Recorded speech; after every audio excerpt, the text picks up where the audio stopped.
real de uma lei dessa, onde ela vai afetar diretamente, o que é a consequência de uma liberação, né? De, tipo assim, de uma pessoa poder justificar os próprios atos, né? Sem algum responsável maior para falar sobre isso. Se o senhor Então, puder começar explicando para a importante, gente, professor. é importante dizer que esse projeto de lei ele está tramitando no Congresso desde 2004. Ele foi inicialmente apresentado pelo deputado Luciano Zica, que era do PT de São Paulo, ex-deputado, e a ideia era exatamente apresentar um projeto de lei para fazer o aprimoramento no instrumento licenciamento ambiental.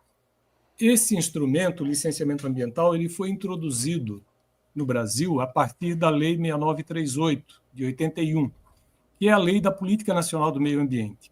E esse instrumento ele foi um divisor de águas aqui no Brasil, exatamente porque ele inseriu esse dispositivo em que, para o licenciamento de um empreendimento, haveria necessidade de se fazer uma avaliação prévia do impacto que esse empreendimento iria gerar, e a partir desse estudo, né, que é o estudo de impacto ambiental, é que o Estado, então, avaliaria, inclusive cotejando a hipótese de não autorizar.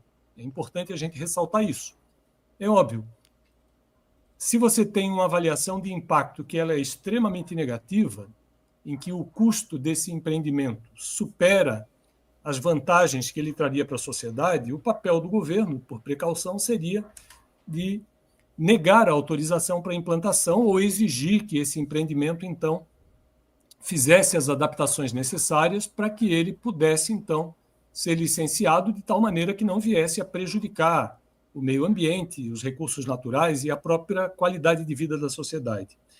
O fato é que esse projeto de lei, ao longo desse tempo, mas principalmente agora, nos últimos anos, ele sofreu uma reversão completa, né, e ele passou praticamente a eliminar essa figura, né, principalmente com a criação, a inovação, né, que é a introdução de um novo modelo de licenciamento, que é o licenciamento por adesão e compromisso.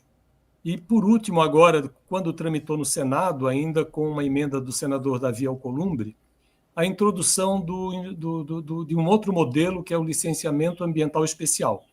Mas, assim, rapidamente falando, o licenciamento por adesão e compromisso, na prática, ele subverte essa lógica, porque ele não exige mais que se faça um estudo prévio de impacto, ele não exige que se remeta ao órgão licenciador um relatório de impacto para que o órgão avalie e dê o aval ou não, ele passa a ser um licenciamento automático.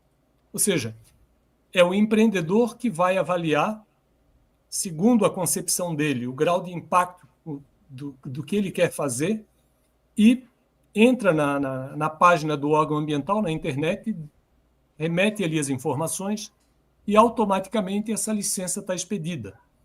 Além desse caráter, né, de subversão do princípio da precaução nesse caso, a própria fiscalização, pelo texto aprovado, nem mesmo a fiscalização desses empreendimentos que teriam esse licenciamento automático, ela vai ocorrer a contento, porque o próprio texto da lei prevê que o próprio acompanhamento ele se dará por amostragem, o que significa dizer vários desses empreendimentos sequer terão um acompanhamento dos órgãos de controle ambiental. O licenciamento ambiental especial ele foi introduzido sob encomenda, né, para os grandes empreendimentos do governo federal, que seriam aqueles empreendimentos considerados estratégicos, que seriam então definidos pelo próprio por um conselho do governo. Ou seja, é uma outra modalidade de licenciamento autodeclaratório. O próprio governo federal quer fazer uma obra, ele considera essa obra como estratégica e o licenciamento é emitido por ele próprio, né? Isso tem uma vinculação muito estreita, né, com toda essa discussão que ocorreu agora recentemente, relativo ao posicionamento do IBAMA, né, com a solicitação da Petrobras do licenciamento na bacia do Amazonas, lá na foz do Amazonas, né, para a exploração de petróleo. Então, sucintamente, né, O grande problema é, nós temos hoje um texto aprovado que ele subverte essa lógica do licenciamento ambiental como um instrumento que garante à sociedade que os empreendimentos terão impactos mitigáveis e que seriam aceitáveis para não prejudicar o ambiente natural e a qualidade de vida da população. E nós passamos a ter um modelo em que o licenciamento ele vira uma mera retórica, porque, na prática, para 95% dos empreendimentos hoje no Brasil, isso vai se dar de forma autodeclaratória. E só para concluir aqui, para a gente seguir aí na discussão com os colegas, né? É importante destacar que, desde o primeiro projeto de lei, está lá explícito na ementa que é um projeto de lei que visa regulamentar o disposto no inciso 4º do artigo 225 da Constituição. O que esse inciso diz? Que o governo, o Estado, ele deve exigir, na forma da lei, para a instalação de obra ou atividade potencialmente causadora de significativa degradação do meio ambiente, o estudo prévio de impacto ambiental, ao qual se dará publicidade. Ou seja, a lei, ou pelo menos o texto, né, que saiu do Congresso Nacional, ele subverte isso, porque basicamente nós não teremos mais estudos prévios de impacto. O licenciamento, ele, para a grande maioria dos empreendimentos, ele será automático e, além disso, várias outras atividades passariam a ter, inclusive, dispensa já de licenciamento. Então, é um quadro que muda completamente essa lógica que a gente vem trabalhando desde 81 e que, por isso, realmente significa um retrocesso extremamente comprometedor e que precisa ser melhor avaliado, né? O texto foi aprovado e vai agora para análise de sanção do presidente, né? A Câmara aprovou, já foi encaminhado através da mensagem número 24, e agora o presidente teria os 15 dias para avaliar, e está essa mobilização toda, né, pelo veto do presidente, que é algo que também a gente não sabe até que ponto, né, isso pode ocorrer em termos de veto integral ou veto de alguns dispositivos, enfim, mas é o momento em que nós nos encontramos. E ainda há uma fase que é essa fase de análise para a sanção presidencial. E é nesse quadro que nós nos encontramos no momento. Ô Mário, eu vejo que se esse veto do presidente não acontece, sei lá, novas Brumadinhos vão aparecer pelo Brasil, novas Marianas poderão acontecer pelo Brasil. Você pode me falar um pouco mais sobre isso? O veto, eu creio que deve acontecer, eu acho que não total, acho muito difícil, mas toda a base do governo praticamente foi contra o PL. Então, se não vetar, é uma incoerência da própria gestão. É algo grave, porque a gente está em tempos de COP30 no Brasil. O Brasil vai sediar a COP30 agora em novembro. Sim. E a gente já está mostrando para o mundo que a gente está flexibilizando, a gente está deixando quem vai explorar o ambiente, ele vai emitir a licença, ele vai, na realidade, autodeclarar, como João de Deus falou. Então, isso é muito grave, e tem uma coisa importante, porque a justificativa de grande parte, até dos políticos, para aprovar isso, é de desburocratizar o licenciamento. Quando, na realidade, não é que é burocrático. Apesar de demorar, não é burocrático. Eu entendo que os órgãos, o IBAMA, o ICMBio, eles têm pouca gente, porque faz muito tempo que teve concurso, não está repondo esse pessoal, e são esses funcionários que vão tocar a licença para frente do processo de licença. Então, como está ficando pouca gente, não estão conseguindo dar conta, ao invés de injetar dinheiro nos órgãos ambientais para poder serem mais eficientes, simplesmente estão facilitando uma licença, porque não tem como o IBAMA dar conta da demanda que vem. Eu vou trazer algumas informações importantes aqui, que foi até apresentado em Brasília por um professor da USP, porque sempre se fala em economia, sempre se fala em dinheiro. O dinheiro sempre ele justifica algo. Quando João de Deus falou uma informação que eu acho gravíssima, quando o executivo, seja ele municipal, estadual ou federal, né, ele diz que é um empreendimento estratégico, ele está dizendo o quê? Para a minha gestão isso é importante. Então, se é importante, vamos dispensar, vamos facilitar o processo de licenças. E isso é grave, porque todo político que quer fazer uma obra de grande porte vai dizer que é importante porque ele quer o voto, e o impacto ambiental que a gente vai ter vai ser daqui a alguns anos. E ele teve, naquele momento, a obra que ele estava querendo. Então, deixa eu vir com informações importantes para ver se a população começa a refletir um pouco diferente, porque acha que o meio ambiente está totalmente dissociado da economia. Tem um estudo feito por profissionais que foi apresentado por um docente da USP, que ele diz que até 2070, em virtude das condições climáticas, do que está acontecendo com as mudanças climáticas, a América do Sul, eu não estou falando América do Norte, não, que tem dinheiro, não, a América do Sul vai ter um custo de 17 trilhões de dólares até 2070. Isso equivale a 87 trilhões de reais, que equivale a 1,8 trilhões de reais por ano, 1,8 trilhão de reais por ano para esses países e 4.179 reais por habitante. Ou seja, quando a gente fala que estão deixando de colocar uma indústria ali por causa de tantos hectares de mata preservada. Só que o quanto é que vai gerar de custo para o governo? Porque vai aumentar a pandemia, vai aumentar desastre, e o governo não tem como, se tiver um desastre, não tem como simplesmente, eu não vou fazer nada que eu não tenho dinheiro para gastar com isso. Tem que gastar.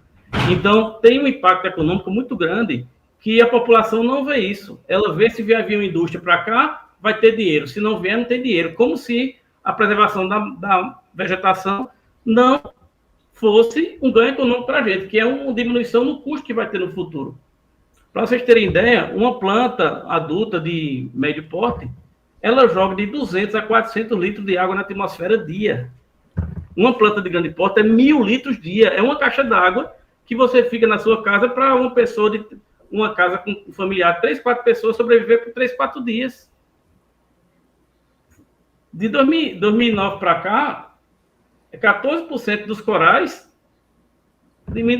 foram mortos. Quer dizer, o que é que influencia isso? Totalmente. Então, se a gente está tendo mudança climática com a lei que a gente tem, imagine como é que vai ser daqui para frente com o desmatamento, tudo aumentando muito mais a velocidade com que vai ocorrer. Então, é absurdo. Vou deixar um pouquinho para os demais falarem também, para eu não estar... Só fiz provocar um pouquinho vocês, mas a gente tem que ver essa parte econômica, sim, para mostrar para a população que também tem um ganho econômico, preservar matas, preservar nossa vegetação, e ter um estudo, não é não ter desenvolvimento, é o que eu falo na agronomia, não é não ter desenvolvimento, é estudar para ter o menor impacto possível, porque impacto zero também não existe. Então, como é que tem o menor impacto possível? É isso que a gente precisa fazer. Caramba, o biólogo Henrique, que chegou agora aí, obrigado pela sua presença. Pelo que o Mário falou, a gente está acelerando um processo de destruição, né? A ideia é de que a gente tenha um retrocesso tão grande que, para a gente mensurar, a gente não tenha nada parecido nos últimos 40 anos. Você confiaria num médico que assina dizendo que tem o próprio diploma? Que o que vale é a validação dele? Claro que não. Claro Você que não. confiaria num piloto de avião que não te apresenta nada a não ser o que ele diz que tem?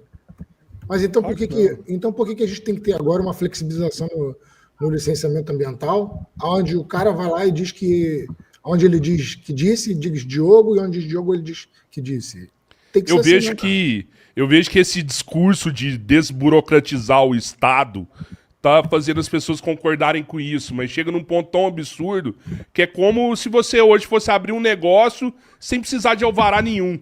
Eu não preciso de alvará de bombeiro mais, eu não preciso de alvará de funcionamento mais, e acabo colocando em risco a vida de outras pessoas. Você vê dessa forma também, biólogo? Sim, eu vejo dessa forma, como foi dito aqui antes, né? Você vai ter novas vales, você vai ter outros retrocessos ambientais acontecendo, sem maiores punições, porque você sabe que a grana é que manda. Até hoje a galera lá da Vale não recebeu o que tinha que receber, pessoas morreram e ficaram por isso mesmo. Isso aí é a falta do licenciamento ambiental, que inclusive, na minha concepção, está muito bem adequado. Ele pode ser demorado, teria que ser reduzido o tempo para ser retirado uma licença, etc., mas são muitos profissionais envolvidos em EIA, RIMA, etc., são muitos biólogos são muitos profissionais de todas as áreas, engenheiros florestais, que estão nesse processo e que conseguem, de certa forma, fazer uma desburocratização de tudo e agilizar, só que as pessoas precisam trabalhar, precisam do emprego, né?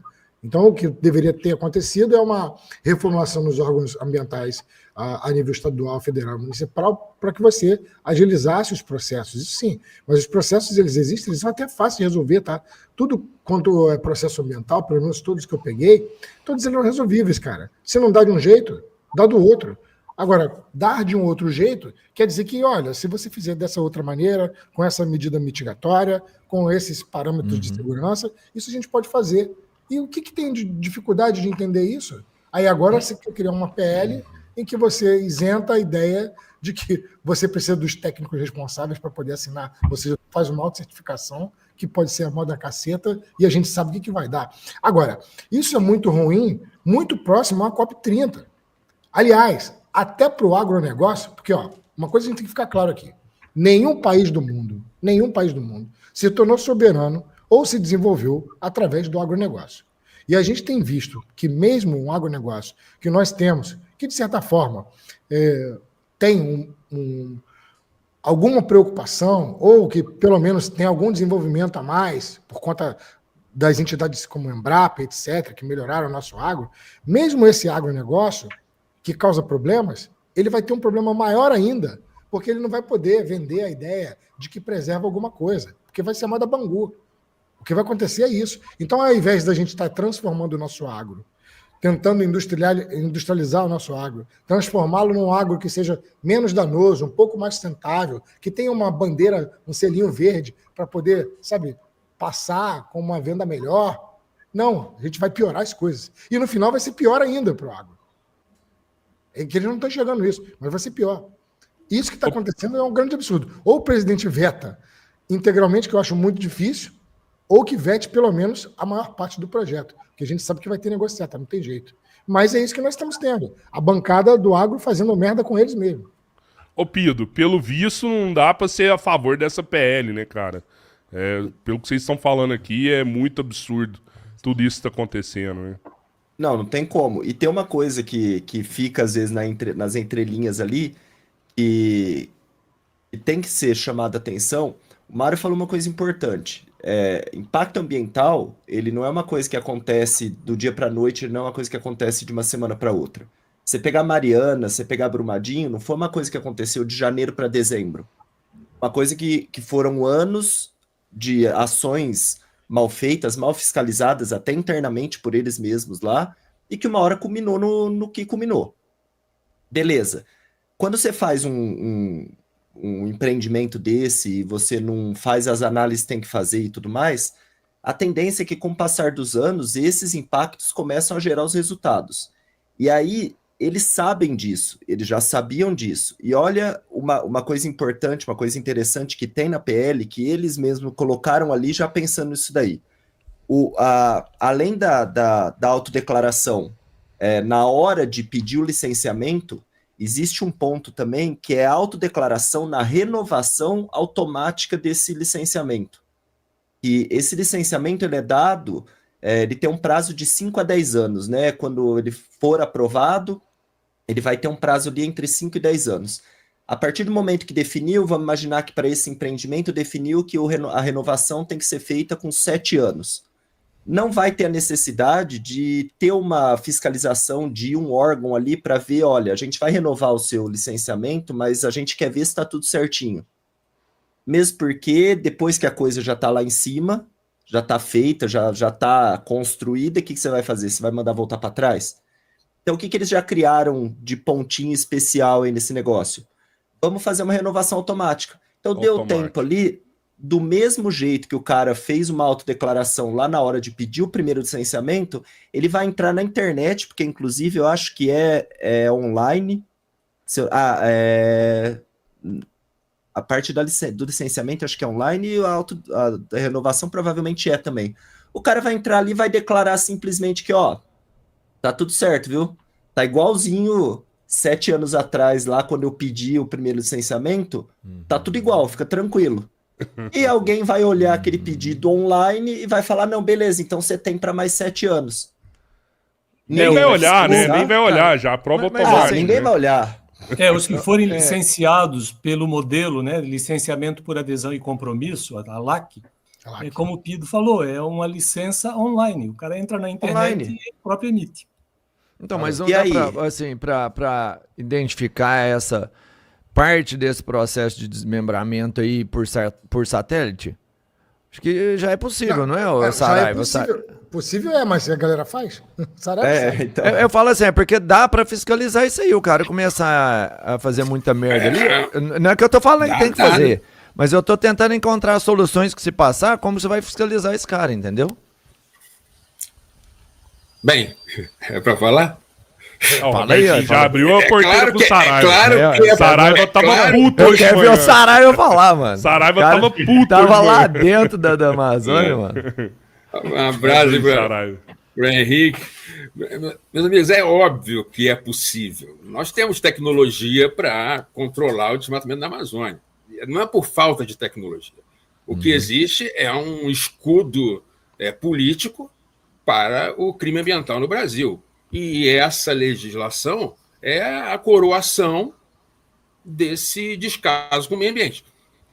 O que acontece hoje Tá cortando muito? Se estiver cortando Não, mal, não, pode mandar aí. Tô de boa. O licenciamento ambiental hoje, na Amazônia, por exemplo, ele já é um desastre completo. Mas pelo menos você tem como responsabilizar o cara.